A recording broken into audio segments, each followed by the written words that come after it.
Fala pessoal, sejam muito bem-vindos e muito bem-vindas a mais uma aula de Biologia comigo, o professor Gabriel. E na nossa aula de hoje vamos conversar um pouco sobre um dos conteúdos da genética mais aclamados pelos estudantes e pelos professores. E eu devo confessar que todos têm uma quedinha pelo sistema BO.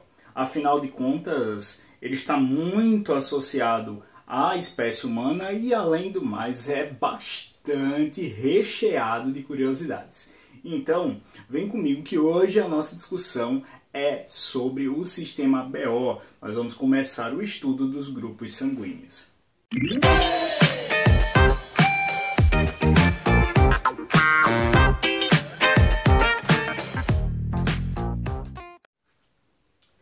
Bom, como vocês sabem, sempre que tem uma curiosidade histórica acerca de um conteúdo, eu acho pertinente contemplá-la para que a gente consiga contextualizar e compreender como se deu a construção do conhecimento.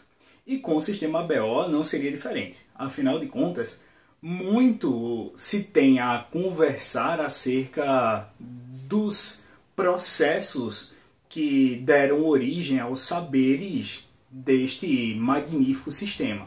E antes mesmo de comentarmos acerca de Karl Landsteiner, ou Karl Landsteiner, como queira chamar, bom, eu tenho que voltar ainda mais no tempo, lá para o ano de 1818, onde temos o primeiro registro de uma transfusão de sangue na espécie humana.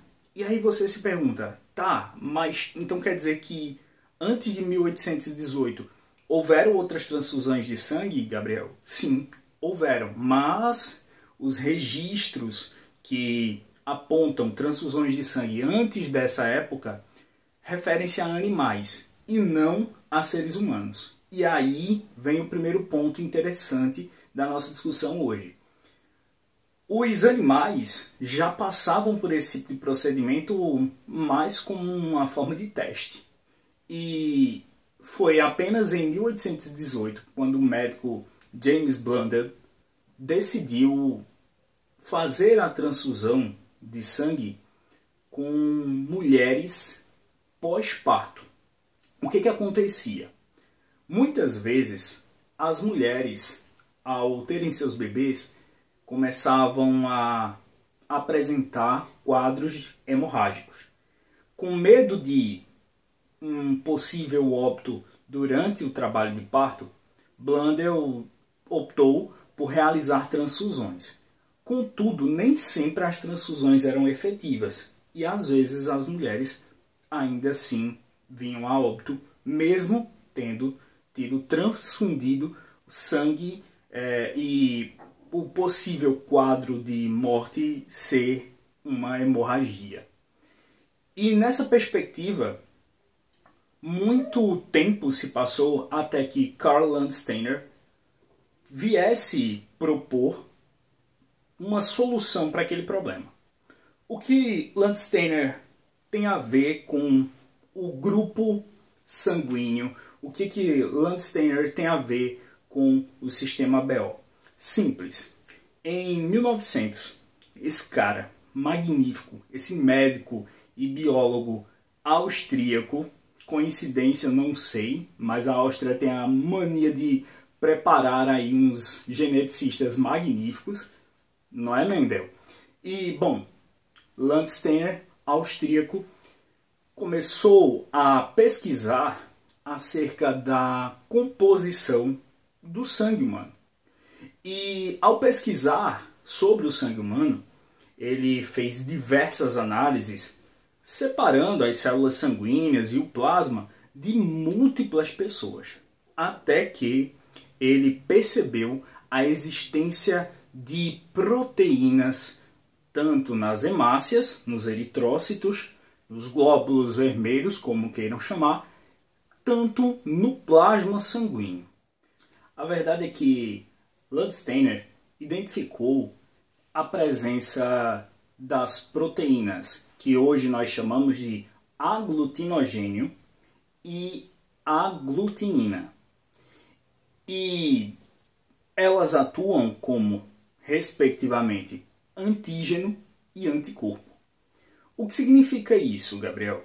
Significa que uma dessas proteínas é meio que de identificação e a outra ela atua como uma espécie de linha de defesa do teu organismo.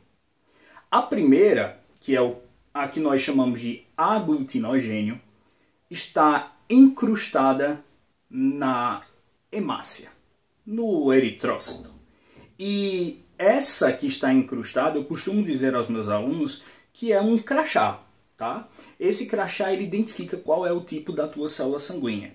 Se ela é do tipo A, se ela é do tipo B, se ela é do tipo AB, mas isso a gente vai falar depois, e como é que funciona o crachazinho nessa célula. E bom, esse crachá é de identificação. E a outra proteína que está no plasma? Essa que está no plasma, ela chamada de aglutinina, é a responsável por identificar quem está usando o crachá e quem não está. E de acordo com a identificação desse crachá, ela vai agir contra aquela célula que possivelmente é invasora.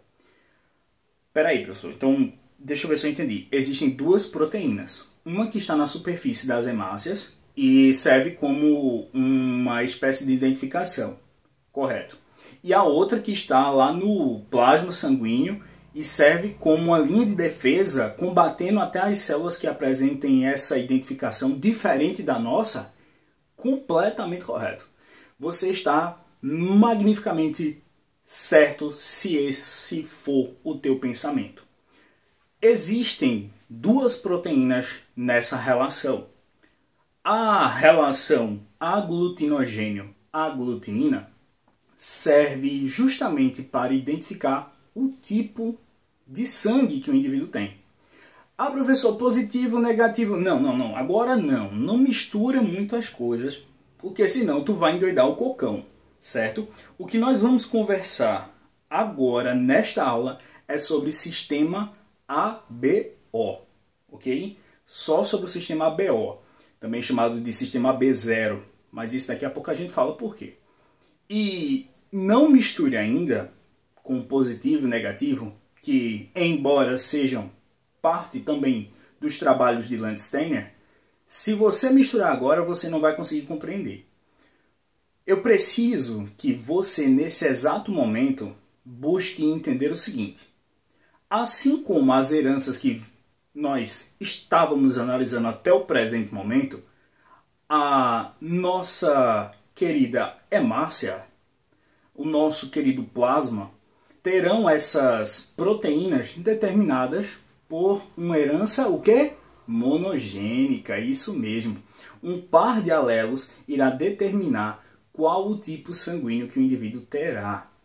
Mas alguns desses genes funcionam com uma relação de dominância absoluta, ou seja, os dominantes que impõem o seu fenótipo mesmo diante da presença de um recessivo. E também há uma relação de codominância. E aí a gente vai resgatar aí no juízo o que é codominância. Vamos lá. A codominância é quando dois alelos apresentam-se num genótipo, sendo ambos dominantes. E aí o que eles fazem? Eles brigam para manifestar o seu fenótipo. E parte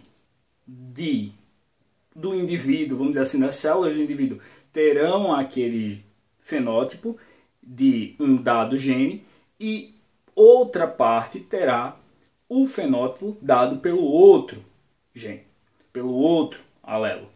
E nessa perspectiva, nós temos que compreender o seguinte: uma parte das células do indivíduo serão de um tipo e a outra parte será do outro tipo. Então, quando a gente diz assim, o indivíduo é AB, é do tipo AB, não é que a célula dele apresenta o crachá com tipo A e B. Não. Metade das células dele apresentam o tipo A e a outra metade apresenta o tipo B. Que legal, professor. Então quer dizer que eu tenho Eu que sou AB tenho células do tipo A e tenho células do tipo B? Exatamente. E aí a gente vai entender como funciona essa limitação em relação a receber ou doar sangue, mas daqui a pouquinho. Primeiro vamos entender quais são os alelos envolvidos na manifestação dos fenótipos e seus respectivos genótipos.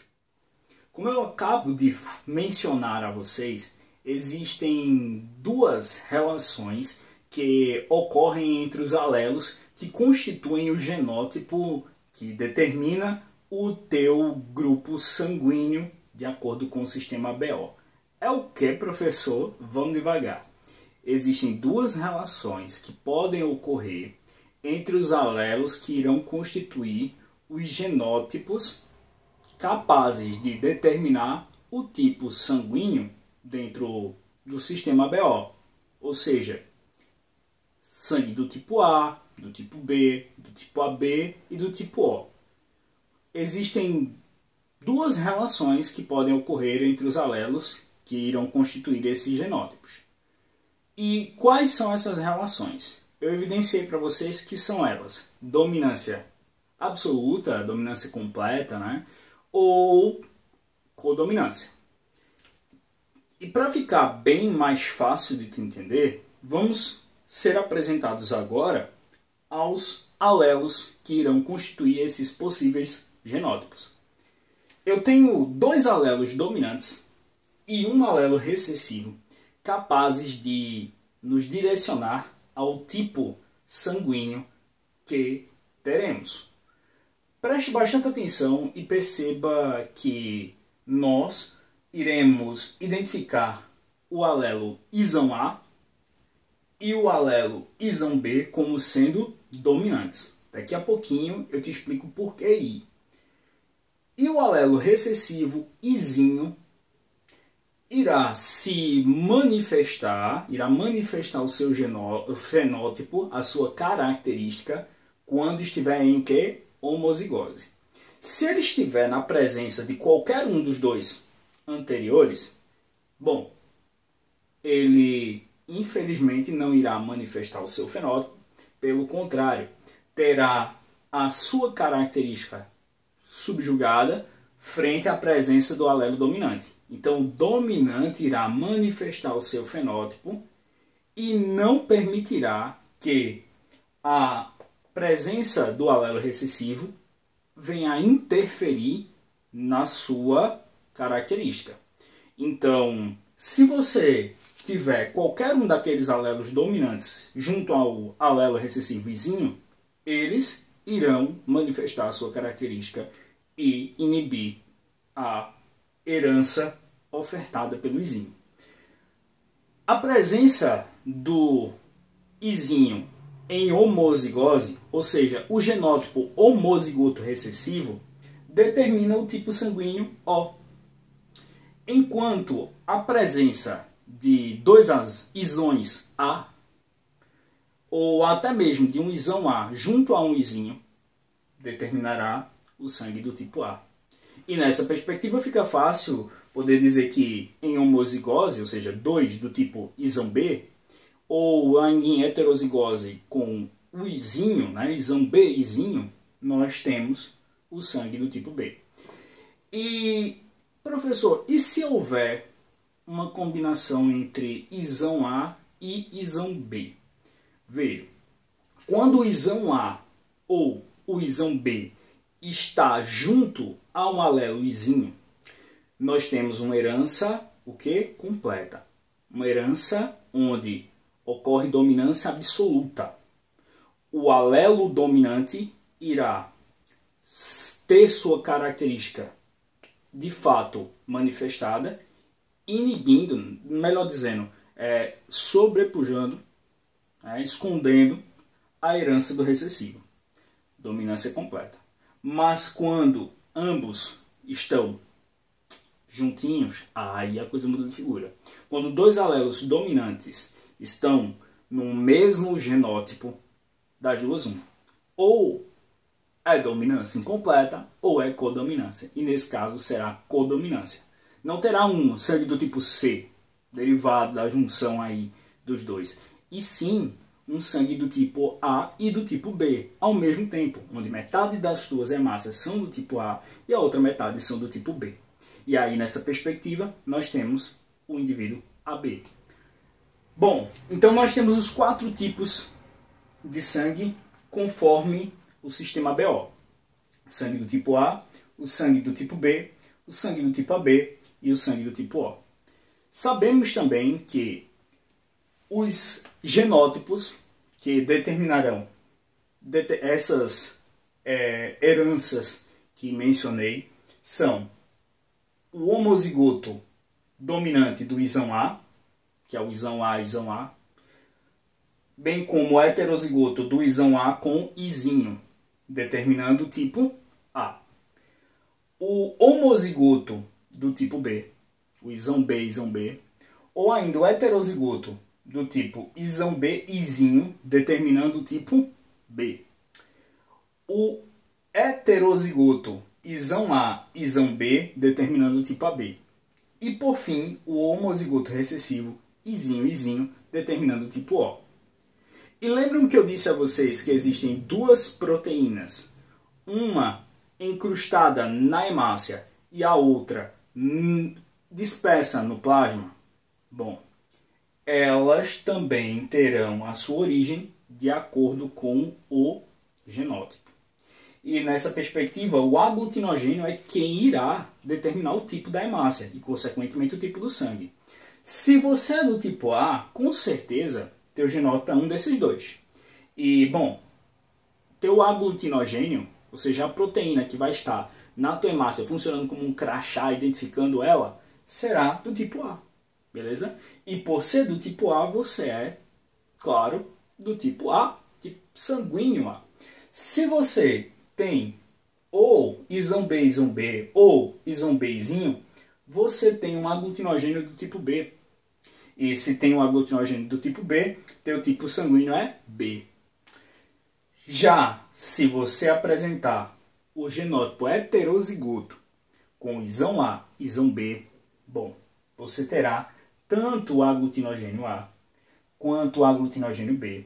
Você terá os 2 aglutinogênios. Você terá metade das tuas hemácias do tipo A e a outra metade do tipo B. Você será do tipo AB.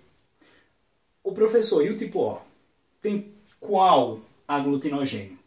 Esse é o ponto. Nenhum. Ele não tem crachá. Ele tem acesso livre. Beleza? Ele tem acesso livre. Onde ele chegar, ele vai ser bem recebido. Ele não tem crachá, ele não se identificou.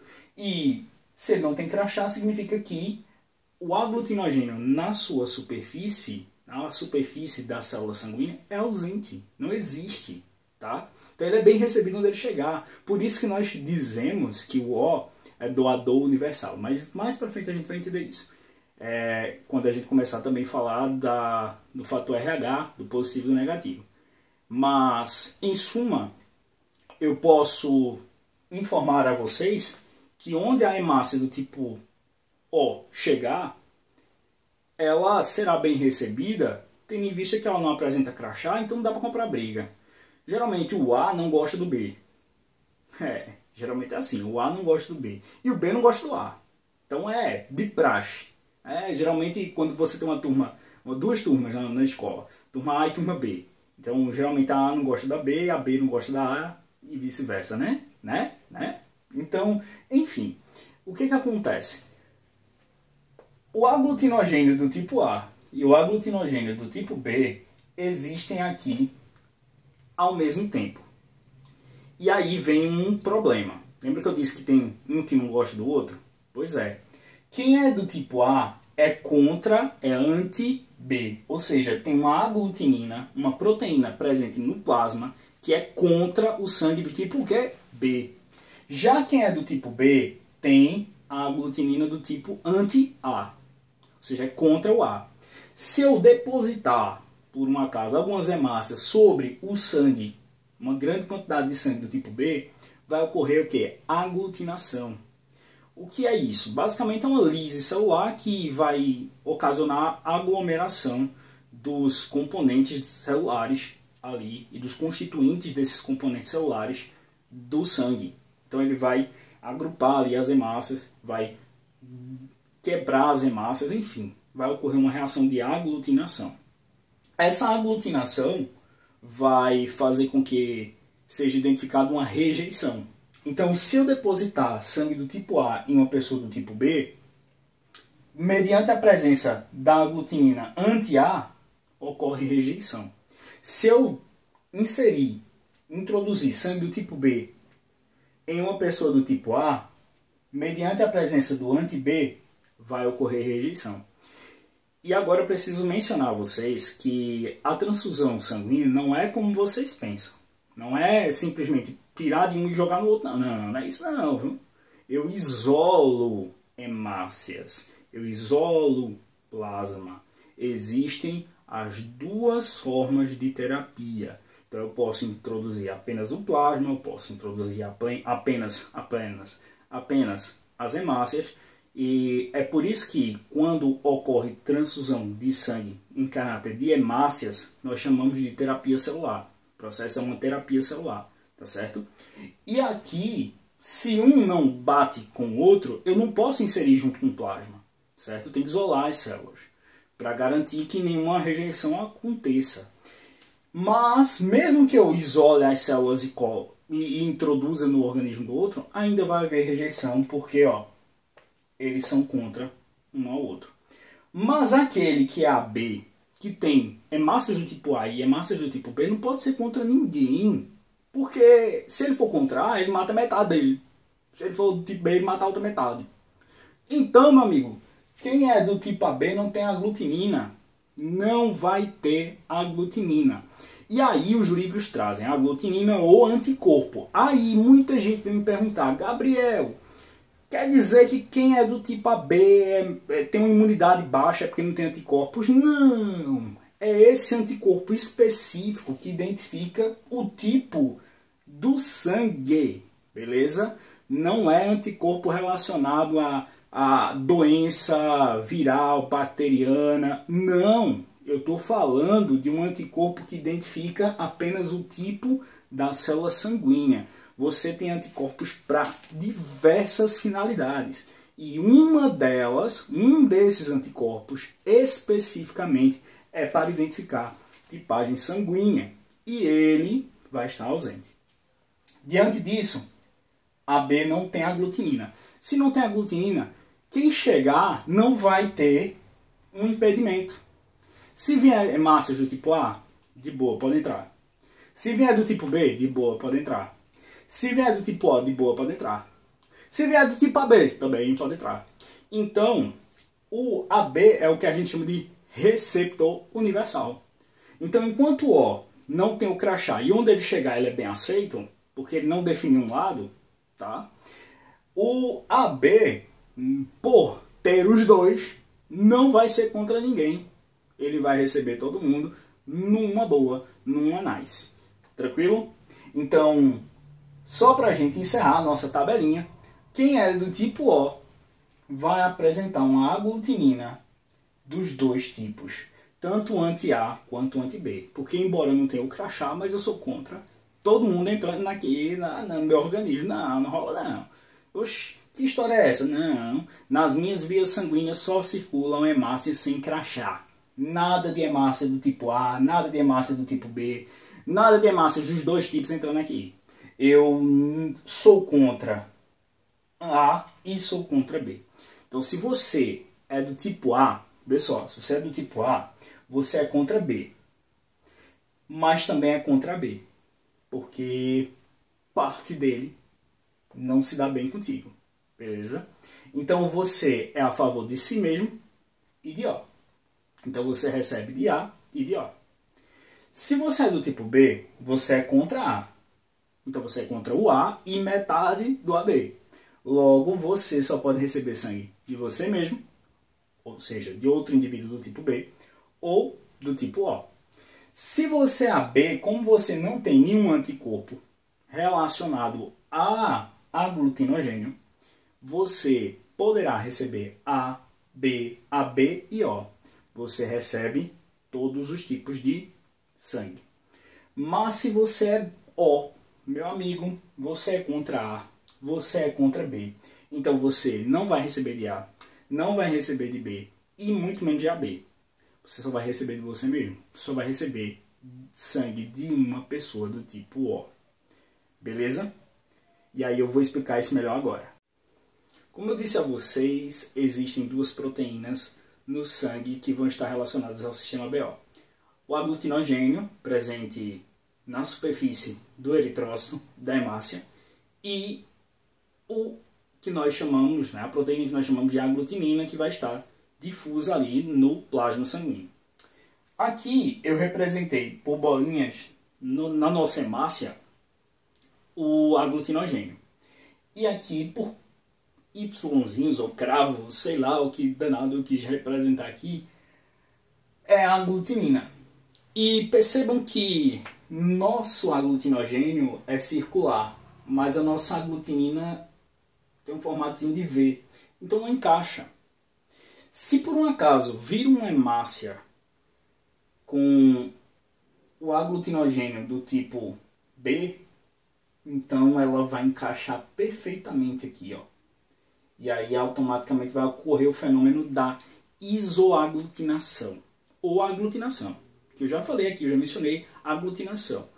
E por que eu estou mencionando agora a isoaglutinação?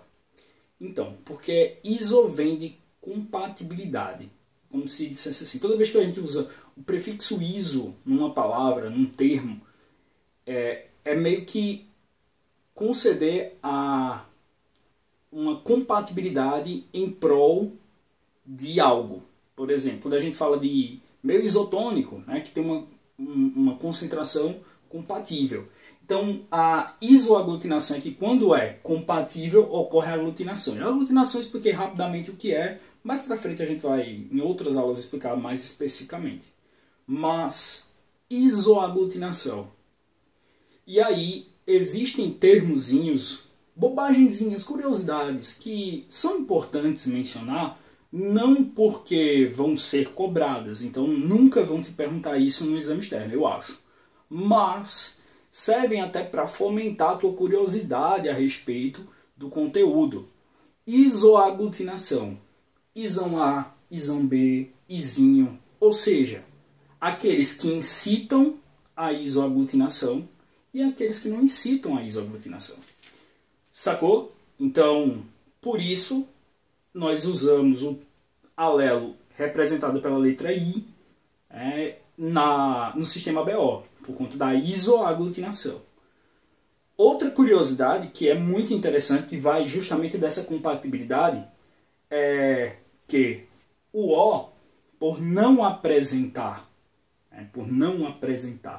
os aglutinogênios, e já já eu vou falar sobre isso, que na verdade ele apresenta sim, é curiosidade também, por não apresentar os aglutinogênios, ele é chamado de sem A e sem B. E no alemão, a palavra sem é escrita como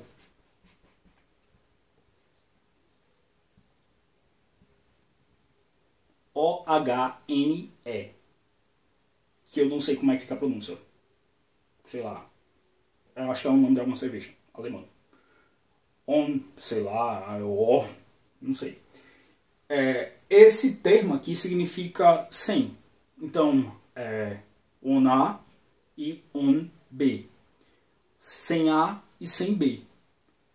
Por causa do o alelo izinho em homozigose dá origem ao sangue do tipo O. Essa é outra curiosidade interessante para a gente citar aqui. E bom, para encerrar, para dar um desfecho com uma última curiosidade, é o seguinte: existe um alelo que permite a formação desses aglutinogênios. Então é como se um alelo antes desses aglutinogênios tivesse que ser combinado para que desse origem a eles. E esse alelo vem antes mesmo de você saber se você é A, se você é B, se você é AB, se você é O. Ele vem antes de todo mundo. De todos, literalmente todos. Que é o alelo H. Ok? esse alelo H manifesta um aglutinogênio chamado de aglutinogênio H, que dá origem ao aglutinogênio tipo A, do tipo B, beleza? Então o que acontece? Você primeiro tem que produzir o H para que esse H seja convertido em A ou em B. Peraí, professor, mas e o O? Ele tem o H? Né? Porque, veja, o H não vem antes de todo mundo? Vem.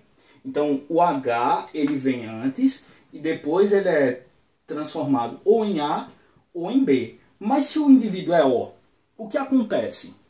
Bom, ele continua sendo H. Então, existe aglutinogênio no indivíduo do tipo O? Existe. O aglutinogênio H. Mas, como ele é, entre aspas, irrelevante na isoaglutinação, ele não é determinado. E aí, muita gente diz até o seguinte, que não deveríamos dizer que ele não tem aglutinogênio, e sim dizer que ele tem aglutinogênio H. Só que isso entra mais um alelo para conversar, mais um genótipo para conversar, e eu acho bem complicado isso aí. Até para a gente entender a nível de médio. Mas, posteriormente, a gente vai falar sobre esse alelo H. E, por fim, para encerrar, né, como eu disse a vocês, existe a denominação AB0. Né? Diz assim que, como não tem a presença de um aglutinogênio, o correto seria AB0, não ABO. Mas esse AB0 está correto? Está, de acordo com as ciências biológicas, nós também podemos denominar AB0, dá na mesma. Mas, né, a gente tem a presença aí do H, então não seria necessariamente zero. E aí entra toda uma discussão que eu não quero nem me atrever a tocar nela. Mas aí fica a dica para vocês. E, bom, eu vou encerrar, mas antes de encerrar, eu vou fazer uma mágicazinha nesse quadro para que nós possamos reafirmar a ideia de quem doa para quem. Beleza? Vamos lá. Pronto. Agora que nossa mágica já aconteceu, eu posso explicar para vocês melhor essa questão de quem doa para quem. Eu tenho um versinho para que vocês botem na cachola, certo? Você vai lembrar o seguinte. Eu sei que A doa para A. Então, A pode doar e receber de A, certo? Nenhum vai ter incompatibilidade com ele mesmo. Lembre-se disso. Então, eu sei que A doa para A. Enquanto B é com seu par. Beleza? B e B. Ambos se odeiam, posso ver. Do outro não vão receber. Então, A e B não conseguem ter uma transfusão sem que haja isoaglutinação, certo? Ambos se odeiam, posso ver, do outro não vão receber. O O já chega para arrasar. Para todos ele vai doar, ou seja, ele vai doar para A, para B, para AB e para ele mesmo, certo? Eu até esqueci de colocar a setinha aqui, espera aí. Pronto, resolvido. Então, o O já chega para arrasar. Para todos ele vai doar. Enquanto a B vai receber de A, de B, de O e de AB. Certo? Então, enquanto a B vai receber de A, de B, de O e AB. A B recebe de todo mundo. O doa para todo mundo. Logo, o AB é chamado de receptor universal. Enquanto o nosso querido O será o famoso doador universal. E aí, muita gente fica um tanto quanto confuso. Por quê? Bom, porque não é todo AB que é receptor universal. Na verdade, é um grupo específico do AB, que aí a gente vai ver o fator RH mais para frente. Mas o AB, que é conhecido como receptor universal, é o AB positivo. E isso eu não estou nem considerando o sistema MM. E o doador universal é o O negativo. Tá? Mais uma vez, não estou considerando outros sistemas que estão também relacionados aqui no caráter de quem doa para quem recebe de quem. Então, só para encerrar, eu sei que A doa para A, enquanto B é com o seu par. Ambos se odeiam, posso ver, do outro não vão receber. O O já chega para arrasar, para todos ele vai doar. Enquanto a B vai receber de A, de B, de O e a B. Certo? E aí, vocês, acho que eu não sei se vai dar tempo, quem pegar essa aula no primeiro dia, não sei se vai conseguir chegar a ver, mas na playlist do Biologia Cantada, dá uma olhada. Acho que vai ter uma coisa interessante. Um cheiro para vocês. Tchau, tchau.